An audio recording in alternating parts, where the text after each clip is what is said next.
तो आज हम सीखेंगे टेम्पलेट इनहेरिटेंस और बूटस्ट्रैप का यूज़ करना अपने कंपोनेंट्स के लिए। लेकिन उससे पहले ये समझते हैं हमें करना क्या है और क्यों करना है ना।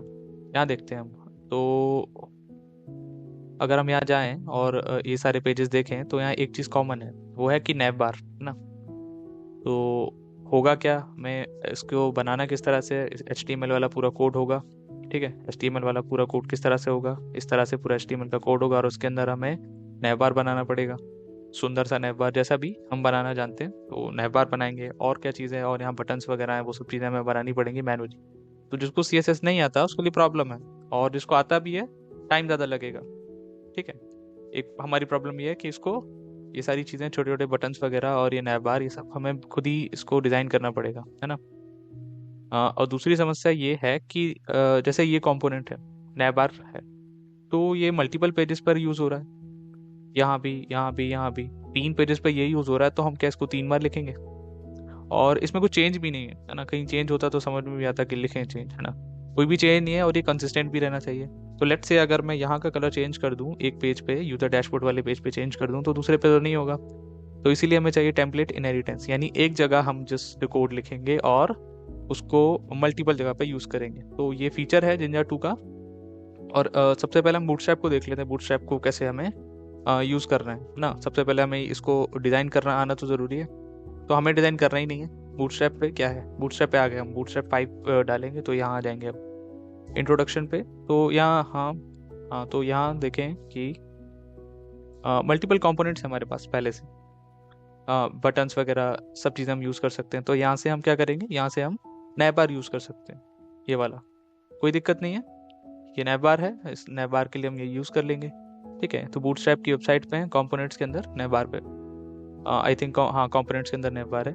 इसको हमने कॉपी किया और इसको यूज़ करेंगे अभी हम। ठीक है, तो अपनी ऐप पे जाते हैं हम। तो हम ये रही हमारी फ्लास्क की बेसिक सी ऐप, ये हमारी मेन फाइल है। राउट क्या है, राउट कुछ भी नहीं है। ठीक है, राउट पे जस्ट इस लोकेशन पे जाएंगे तो क्या होगा, main.html रेंडर हो जाएगी। ठीक है, इसको चलाएंगे तो main.html रेंडर हो जाएगी। ये रहा। ठीक है, ठीक, अभी क्या हो रहा है, इससे main.html रेंडर हो रही है। तो यहाँ पे हम नए बार ऐड करते हैं।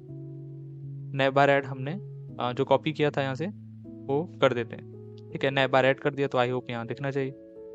ठीक है, अब दिक्कत क्या है, अब ये वैसा तो नहीं दिख रहा ना जैसा हमने कॉपी किया था, ये तो सुंदर सा था। तो इसके लिए क्या करेंगे, बूटस्ट्रैप को यूज़ करने के लिए कि यहाँ से CSS कॉपी करेंगे। ठीक है, CSS का ये है इंट्रोडक्शन में, गेटिंग स्टार्टेड के अंदर इंट्रोडक्शन है, यहाँ से CSS कॉपी की हमने, ये वाली लाइन, और इसको हम पेस्ट कर देंगे, इसको हम पेस्ट कर देंगे सीधा यहाँ हेड टैग के अंदर। ठीक है, तो सबसे पहले हमने CSS वाला ये लिंक पेस्ट कर दिया, एंड देन हम ये वाली कर देंगे। ठीक है, इनमें से कोई भी कर लो, तो ये वाली हम दोनों को पेस्ट कर देंगे। ठीक, ये और ये कर दिया हमने, तो क्या होगा, तो अब ये आई होप सही से दिखेगी बिल्कुल। तो इतना सिंपल है बूटस्ट्रैप को यूज़ करना, यानी अभी नैव बार बिल्कुल भी नहीं था और हमने जस्ट क्या किया, कोड कॉपी किया एंड देन नैव बार आ गया। हाँ, और इन लिंक्स का यूज़ करना बहुत ज़रूरी है, इनको हेड टैब के अंदर, हेड के अंदर, टैग के अंदर डालना ज़रूरी था। ठीक है, जावास्क्रिप्ट और CSS की ये फाइल्स हैं।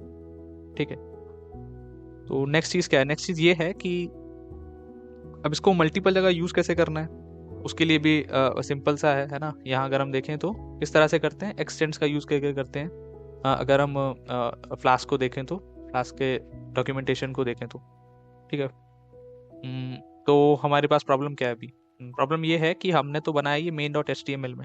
ठीक है, main.html के अंदर ये है, और हमें लॉगिन करने के बाद ये दिखना चाहिए, यहाँ पे हमें आना चाहिए, यानी यूज़र ने लॉगिन कर लिया और उसके बाद ऊपर नए बार होना चाहिए। तो इसका ज़रा कोड देख लेते हैं सबसे पहले कि किस तरह से हो रहा है। ठीक है, ये रेंडर किस तरह से हो रहा है, जिसको पता है नहीं पता है। ठीक है, रेंडर इस तरह से हो रहा है कि डिस्प्ले लॉगिन पेज पे हम थे। ठीक है, डिस्प्ले लॉगिन पेज पे हम थे, यहाँ थे। फिर क्या रेंडर कर रहा है, ये वाला फॉर्म रेंडर कर रहा है ये। ठीक है, डिस्प्ले लॉगिन पेज कर रहा है, login.html पे जो भी होगा कंटेंट उसको रेंडर कर रहा है। नेक्स्ट ये है कि यहाँ लॉगिन बटन दबाते ही क्या होगा, लॉगिन बटन दबाते ही क्या हो रहा है, लॉगिन बटन दबाते ही इस राउट पे हमारा बटन उसको रिडायरेक्ट कर देगा। ठीक है, इस राउट को चलाएगा वो।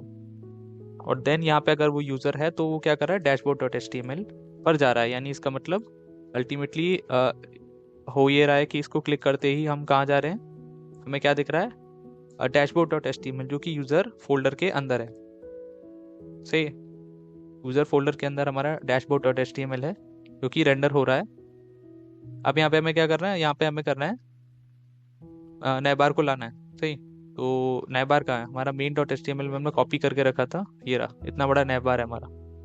सही, तो यहाँ क्या करेंगे हम, यहाँ पे हमें कोड डालना पड़ेगा, वो है हाँ एक्सटेंड्स, हाँ ब्लॉक कंटेंट और एंड ब्लॉक। ठीक है, ये दो लाइन डालनी है हमें ताकि हम इसको बेस के तौर पे यूज कर सकें। बेस मतलब हम दूसरे फाइल्स में लेके आएंगे उससे, है ना। तो यहाँ पे हमने क्या किया, इन दो लाइंस को ऐड कर दिया। एंड देन हमें क्या करना है, और हम अभी dashboard dot H T M L के अंदर क्या करेंगे, सबसे ऊपर डालना है, सबसे ऊपर extends base dot H T M L. Base dot H T M L है ही नहीं, ये तो गलत बताया इसमें, हमारे पास है main dot H T M L. ठीक है, तो अब आइडियली होना क्या चाहिए, आइडियली होना ये चाहिए कि extends main dot H T M L का मतलब है जो main dot H T M L के अंदर है वो सारा कंटेंट भी दिखना चाहिए। अभी तक यहाँ जस्ट क्या था, this is dashboard page after login. ठीक है, ट्राई करके देखते हैं और क्या ये दिखा रहा है, और बिल्कुल दिखा रहा है। सही है, ठीक है।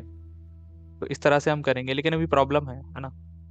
एक चीज तो है कि हम कहाँ हैं अभी, ये रेंडर क्या कर रहा है, ये डैशबोर्ड और एचटीएमएल रेंडर कर रहा है। ठीक है, लेकिन लेकिन ये तो नहीं दिख रहा ना अभी, इसको कैसे दिखाएंगे, इसको भी हमें ब्लॉक कंटेंट में डालना पड़ेगा।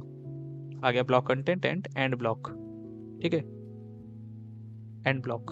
तो अब क्या होगा कि ये सारा कंटेंट दिखना चाहिए हमें। Okay, this is dashboard page after login, बिल्कुल सही है। और अभी भी क्या समस्या है, अभी भी एक समस्या है, ये ऊपर क्यों है, ये सब नैवबार नीचे नहीं होता ना। तो यहाँ हमने मेन डॉट इसमें गलती कर दी होगी कुछ, हाँ इसको ऊपर रखा है हमने। ठीक है, इसको ज़रा कट करके नीचे रखते हैं, तो यानी नीचे हम जो भी चीज़ें वहाँ डाल पाएंगे। तो अब सब सही हो जाना चाहिए। तो सक्सेसफुली हमने बूटस्ट्रैप का यूज़ किया है और टेम्पलेट इनहेरिटेंस का यूज़ किया। और इनहेरिटेंस कैसे काम कर रहा है अगर फिर से बताऊं तो रिपीट करके, कि जो हमारी बेस फाइल होगी उसके अंदर जस्ट हमने क्या किया, जो भी हमें यूज़ करना है उसके अंदर सबसे पहले बूटस्ट्रैप का यूज़ करना है, तो ये दो लिंक्स डाल दी। ठीक है, और बूटस्ट्रैप से कॉपी करके ये नैबा डाल दिया। एंड देन ये दो लाइनें डाल दी, ये बहुत ज़रूरी है टेम्पलेट इनहेरिटेंस के लिए। बूटस्ट्रैप का पार्ट था, टेम्पलेट इसको बनाने के लिए ये डाल दिया, है ना। ये टेम्पलेट होगी और इसके यहाँ ये दो लाइन डाल दी ब्लॉक कंटेंट की। एंड देन इसको जहाँ हम यूज़ कर रहे हैं उसे हम यूज़ कर रहे हैं dashboard dot H T M L पे। ठीक है, और यहाँ पे ये कोड डाला हमने extends main dot H T M L. Extends main dot H T M L का मतलब यानी टेम्पलेट फोल्डर के अंदर main dot H T M L है, उसको यूज़ करो, उसको यहाँ शो करो। ठीक है, तो ये इसके अंदर जो नैब बार था main dot H T M L के अंदर, वो यहाँ अब dashboard dot H T M L के अंदर आ गया। ठीक है, और उसके बाद हम जो कंटेंट डालना चाहें इस पेज पर वो यहाँ हम डाल सकते हैं। तो इस तरह से हमारा एक काम बहुत बच जाएगा, वो ये है कि मल्टीपल जगहों पर मल्टीपल पेजेस पर अगर हम नए बार यूज़ करेंगे तो हमें बार बार नहीं लिखना होगा, जस्ट एक जगह हम लिखेंगे और देन हम मल्टीपल जगहों से यूज़ कर सकेंगे।